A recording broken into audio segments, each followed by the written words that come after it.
Good morning. Today I'd like to talk a little bit about the chakra tuning aspect of the Gayatri Sutra.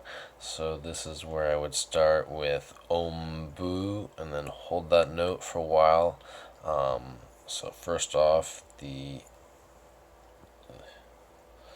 see if you can see that here. So that's Om Bu. This is the starting position of the mudras. And this is the first chakra, so this is grounding in. I often visualize a light red sphere and perhaps roots spreading into the ground or some kind of a connection, some kind of energetic arcing into the ground, stable connection, and just a real solidity. I also feel tangible, like a grounding, as if I'm walking barefoot on the earth. I experience the release of any built up tension or extra electrons that just need to ground out. So Om Bu. Om Bu.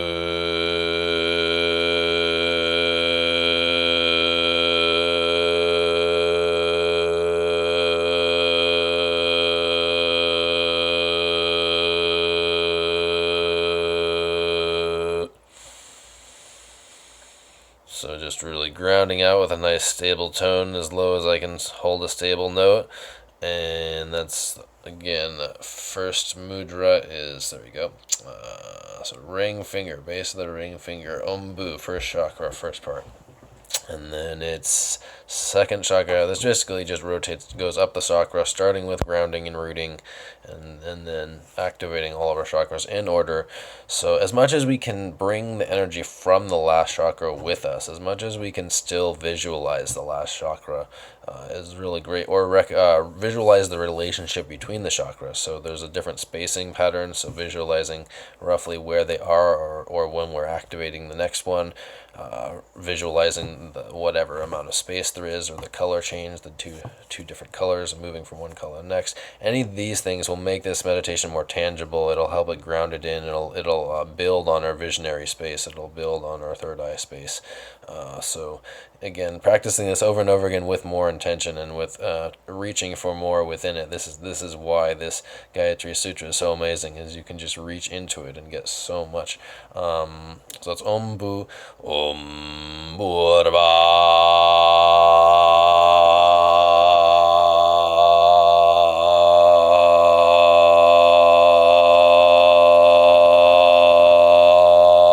And so that's the base of the pinky finger. So it's Om Bu, Om Burva.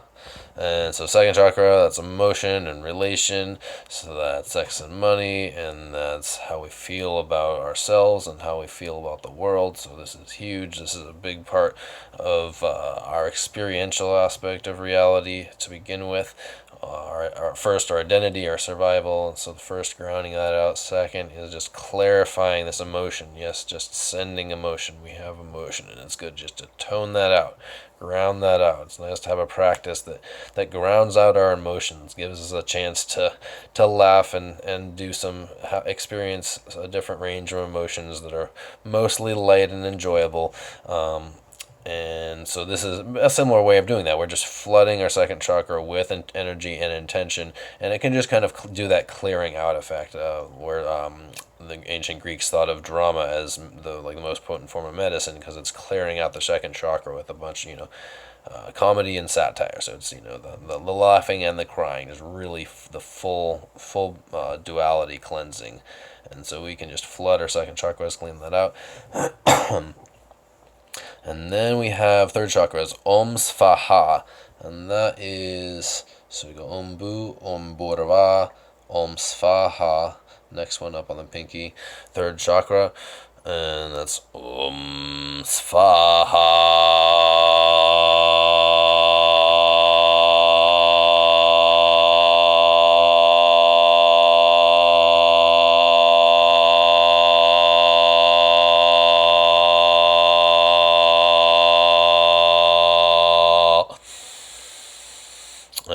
third chakra, so that's our solar chakra.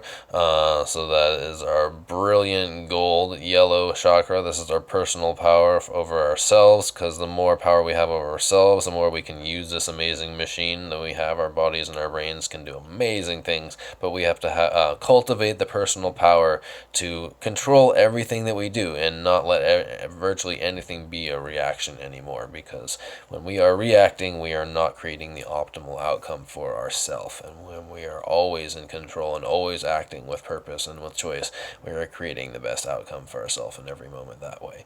So quickly, first chakra is red, and the more clarified we get, the lighter color it gets, so we can meditate on an increasing in lightness of color.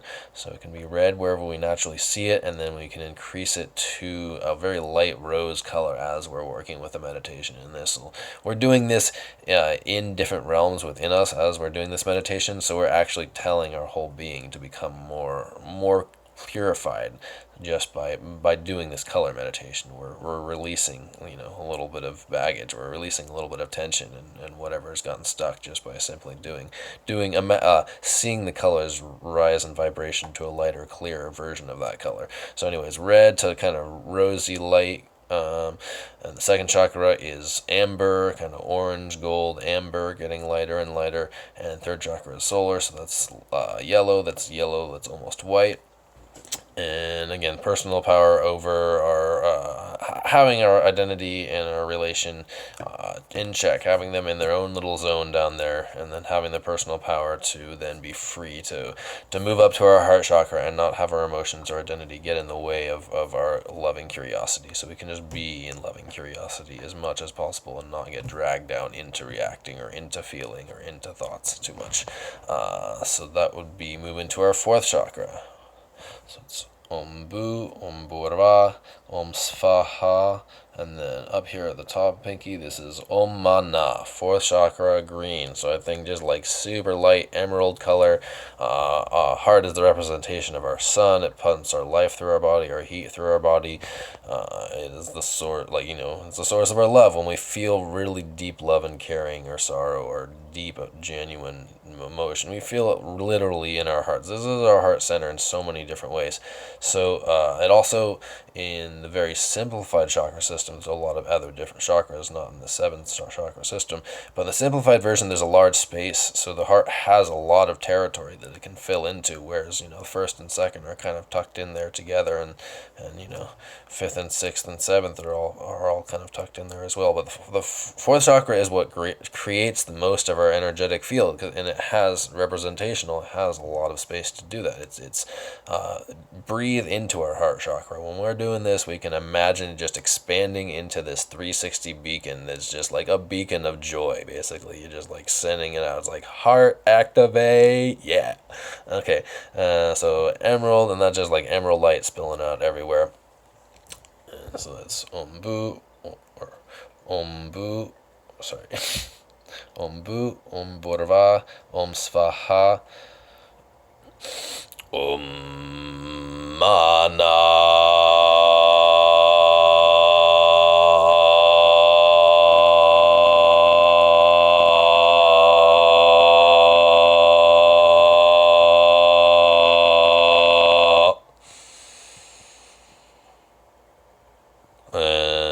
Often start to feel it, moving up. It's kind of almost a little bit of like a self-check-in, going through the chakras and feeling where they're at and clearing them out, and clearing out the heart and activating the heart usually feels really good. So a little bit of a smile, a little bit more buoyancy, often going for a little bit longer. It feels like that particular sound wants to go for a little bit longer, can go for a little bit longer.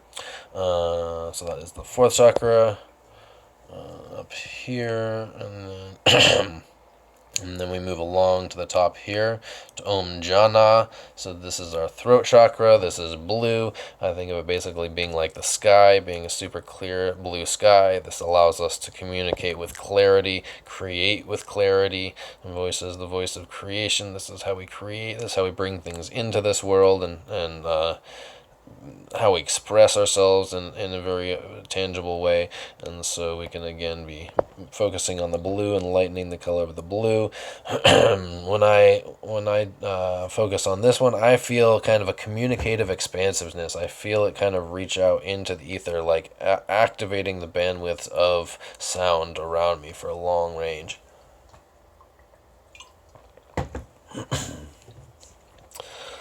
Okay, so we have Om Bu, Om Burva, Om Svaha, Om Mana, and then Om Jana. Om Jana.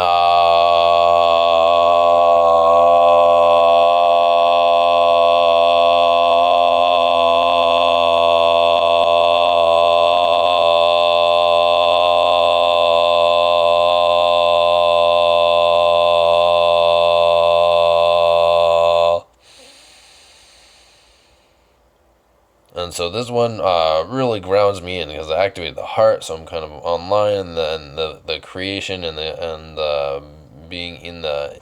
It's kind of like being in time almost. It's like in creation, in time, activated. It's a way of being in more of our dimensions, more present through our throat chakra. So when we're using our throat chakra, when we're communicating and vocalizing in some way regularly, this allows us to be more of ourselves in all of the dimensions. So especially in this three-dimensional plane, using our voice is so important.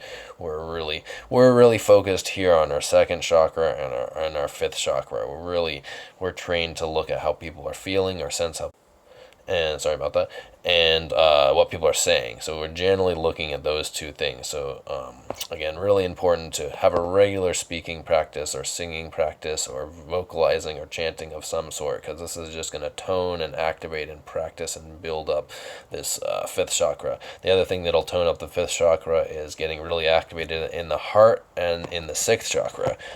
Having vision and connection to source and having a connection with our heart, with the universal heart, will just activate our creation or activate our communication through our higher voice function. Another way. Okay, so we have Om Bu, or Om. Sorry, it's a little strange doing it backwards here. Om Bu, Om Burva, Om Svaha, Om Mana, Om Jana. And then we move to Om Tapa, so third eye, and this is the purple chakra. This is the thing that looks like an eye in our forehead that's, super powerful, allows us to see so many more things than our eyes or our ears or nose allows us to sense. It's like our dynamic sense.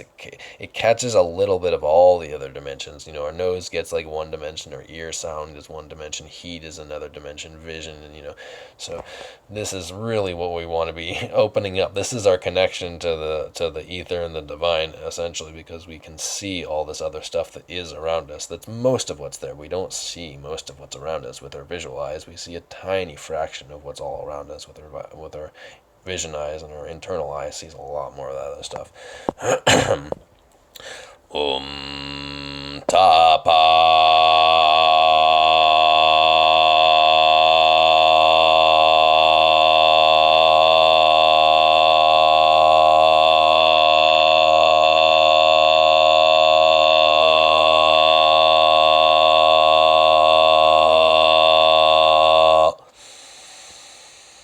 And I feel that one really strong in my head. I feel it vibrate through my head, and I practice it a lot. So now I feel it actually like vibrate from my third eye, and just activate like a whole portal in my head, and I can feel myself slip deeper into a meditative state just from doing that. And so this is like connection to source, and it's also like the final, it's the liftoff sequence to download the higher self to activate our opening of our portal to the violet stream. Violet streams are just coming down all the time, and we have access to our own specific bandwidths on the stream, but we have to open our antenna basically to consciously open it until we get so used to practicing opening it consciously that we just have it open, and we have a default morning practice. We're like, oh yeah, is my antenna open? And then like a midday, is it still open?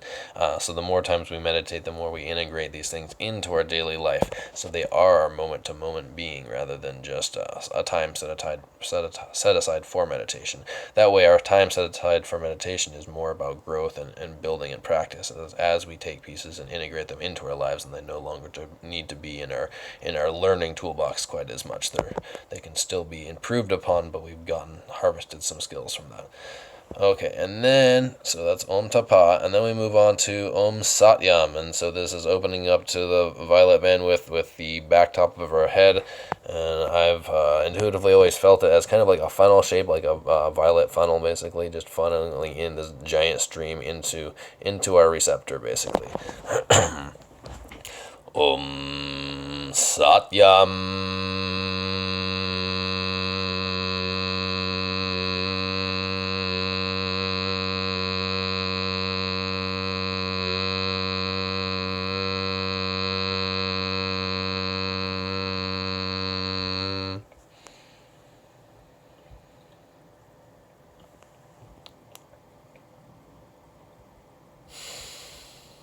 And this is the one I'll sometimes take two 3-part breaths in a row afterwards because it's so good and I just want to cultivate that energy because I can feel myself stream into myself more and it just, I feel more present and grounded, and it really is what activates the vagus nerve. So once we activated all of our chakras like this and we're sitting or standing laying down with a straight spine, the alignment of our chakras and the alignment of our spine and the toning, so we're getting our alignment of our tones, then this just vibrates through our whole nervous system, and we can just feel this all the way down our spine, all the way through our brain, and it just sends like bliss waves, and it just raises our vibration really high when we do this sequence. This is one of the reasons I love the sequences. Once we build up to Om Satyam, it's just this amazing experience, and then consciously breathing into it and playing into, like, asking more of our higher self to come into us because we're in this really prime state that's been built just for this. So it's Om Satyam. And then we go to just focusing on our third eye, our sixth chakra, as we do the next sequence. So it's Om Satyam, and then we go down the fingers, so it's Om Tat Savitur Varenyam, and then down to here, Bargo Devasya Dimahi, and then over here, Dhyana Prachodayat. And you can see here we're just one off from where we started over here. And then so that's the 10 on the hands. And then we go to the forehead. And this is just kind of like this, just a loose touching the forehead. And it's Om Apo Joyoti. That's Om Apo Joyoti. And then on the left side, Rasom Ratam. And that's Rasom Ratam. And then in the center, Brahma Bhurva Svaram. And that's Brahma Bhurva Svaram. And so this is just kind of activating organs in our brain to finish off the sequence.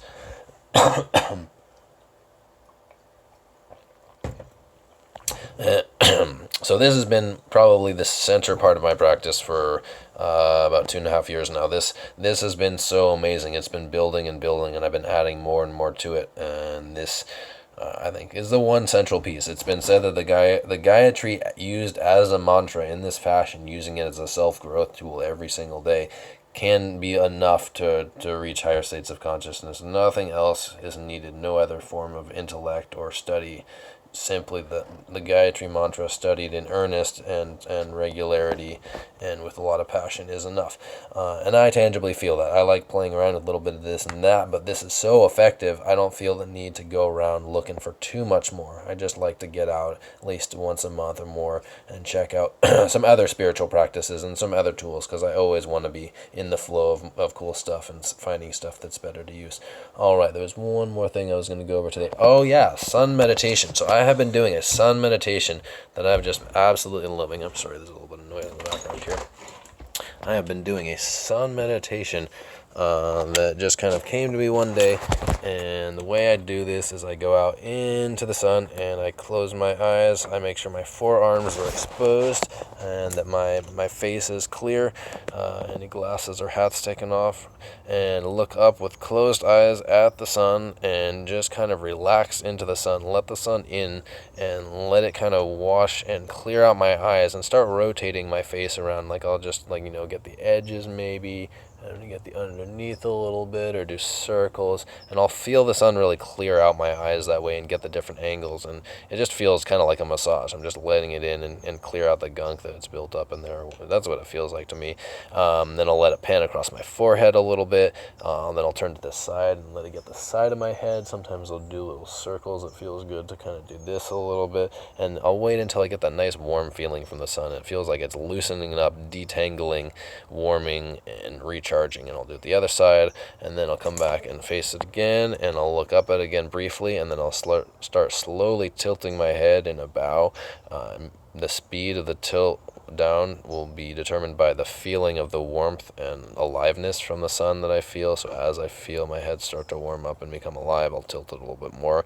So it's a very slow motion, and I'll put a lot of my awareness where the sun is going. So this is both feeling and enjoying the warmth of the sun, and feeling and imagining it going in and recharging all my cells and my brain.